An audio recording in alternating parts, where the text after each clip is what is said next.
Hello বন্ধুরা, আমি পিয়া তোমাদের কাছে চলে এলাম আর একটা ছোট্ট ভিডিও নিয়ে। তোমরা সবাই কেমন আছো? আজ আমি বাপের বাড়ি চলে গেছিলাম। আমার ভাইপোর অন্নপ্রাশন হচ্ছে, দেখো ফটো তোলা হচ্ছে এখন সাজিয়ে গুছিয়ে। খুবই ছোট, সবাই মিলে হাত তালি দিচ্ছে আর ফটো তুলছে। আমার ভাইয়ের বউ। চলো সবাইকে একে একে দেখিয়ে দিই। ছোট্ট করে হয়েছে, আমাদের বেশি বড় করে করতে নেই, বাড়ির লোকগুলো নিয়েই হয়। চলো মায়ের ঠাকুরঘরটা দেখিয়ে দিই। দেখো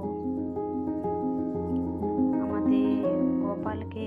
চলো কি কি রান্না হয়েছে, পাঁপড় ভাজা বেগনি আগেই দেখিয়ে দিচ্ছি, শাক ভাজা মিক্স ডাল হয়েছে, তারপর কি করেছে কাগজি লেবু আছে, এটা কি আছে ঢাকনা খোলা, পোস্ত করেছে, তারপরে আছে মাছ, দারুণ রান্না হয়েছিল বন্ধুরা। তারপরে করেছে কুমড়োর সবজি মাছের মাথা দিয়ে। চলো একটু ভিডিওটা দেখিয়ে দিই। কাঁদছে প্রচুর, দাদু ভাই ভাত খাওয়াচ্ছে।